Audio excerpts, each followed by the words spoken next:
Hello! పిల్లలు అందరూ పెద్దవాళ్ళని అందరిని కేకేయండి. మీ ఫ్రెండ్స్‌ని అందరిని కేకేయండి. కేకేస్తే అందరం కలిసి మనం కథ చెప్పుకుందాం. అనగనగా నైమిసారణ్యం అనే ఒక అరణ్యం ఉంది.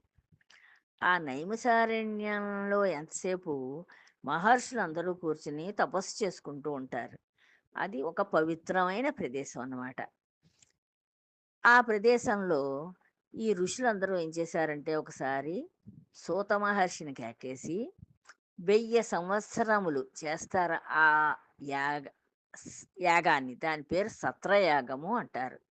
ఆ సత్రయాగం వాళ్ళకి కొన్ని లక్షల సంవత్సరాలు అప్పుడు కాలపరిమితి వాళ్ళ బతికే జీవిత పరిమితి 1000 లక్షల సంవత్సరాలు ఉండేది. అందుకని 1000 సంవత్సరాలు ఒక సత్రయాగం అని ఒక యాగాన్ని తలపెట్టారు ఈ మహర్షులందరూను. ఆ సత్రయాగం చేస్తున్నారు. చేస్తుంటే దానికి యజమా దానికి నిర్వహించడానికి ఆ యాగాన్ని చేయించడానికి వీళ్ళ చేత సూత మహర్షి వీళ్ళ చేత చక్కగా చేయిస్తున్నారు. చేయిస్తూ ఆయన ఆ నిత్యం చేయవలసిన హోమాలు అవన్నీ చేసేసిన తర్వాత ఆ సూత మహర్షి ఒక చోట ఖాళీగా కూర్చునున్నారు. కూర్చుంటే ఈ మహర్షులందరూ వెళ్ళి, "సూత మహర్షి, మీరు ఎన్నో సంవత్సరాల నుంచి జీవించి ఉన్నారు. అంచేత మీరు వ్యాసుడు, ఇంకా పెద్ద పెద్ద మహర్షులు వాళ్ళందరి దగ్గర అనేక విషయాలు, పుణ్య కథలు, పురాణ కథలు అన్నీ విన్నారు. తర్వాత ఎన్నో శాస్త్రాలు చదువుకున్నారు. ఎందరో మహర్షులకి మీరు ఎన్నో మంచి మంచి విషయాలు చెప్పారు. అంచేత మాకు కూడా దయతలిచి మా మీద మాకు కూడా అలా మంచి విషయాలన్నీ నేర్పించండి.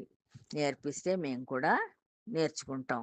మీ దగ్గర అవన్నీ వినాలని, తెలుసుకోవాలని ఉంది" అని చెప్పి ఆయన్ని సూతుడిని అడిగారు. అప్పుడు సూత మహర్షి ఏం చెప్పారంటే,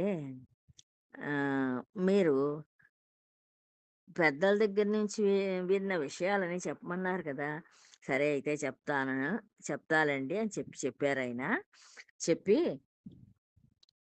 ఇప్పుడు ఈ కలియుగం వస్తోంది. ఈ కలియుగంలోను మందబుద్ధులు, ఆ!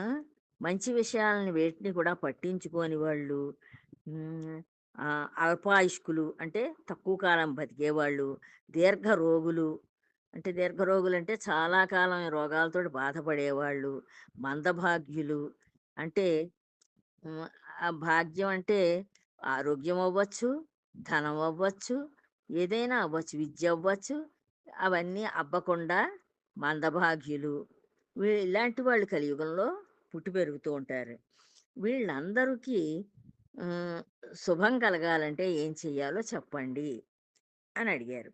అడిగితేను అప్పుడు ఆయనన్నారు, ఇప్పుడు అన్ని జీవులకి సుఖాన్ని, వృద్ధిని ఇచ్చే ఎవ్వరి నామం ఎవళ్ళ నామం పలుకుతూ ఉంటే మనం సంసార బాధలన్నీ తీరిపోతాయో, ఆ! ఎవ్వరి చరిత్ర మనం మనస్సులో తలుచుకుంటూ ఉంటే మృత్యువు దగ్గరికి రాకుండా పారిపోతుందో, ఎవ్వరి పా ఎవరి పాదాల నుంచి గంగ ప్రవహిస్తుందో, ఆ ఆ పాదజలాన్ని తల మీద జల్లుకుంటే మనస్సులో ఉన్న మలినాలన్నీ పోతాయో, అలాంటి ఆ ఆ కథలు వినడం వల్ల దేవకీ వసుదేవులకి ఏ భగవంతుడు ఎలా జన్మించాడో ఈ కథలన్నీ మాకు చెప్పండి అని వాళ్ళు ఈ సూత మహర్షిని అడిగారు. ఈ మిగతా మహర్షులు చెప్పమంటే అప్పుడు ఆయన ఈ భాగవతం కథని చెప్పడం ప్రారంభించారనమాట. అంటే ఈ భాగవతం కథ ఏమిటి? కృష్ణ కథ. కృష్ణ కథని చెప్పడం ప్రారంభించారాయన. అది సంగతి.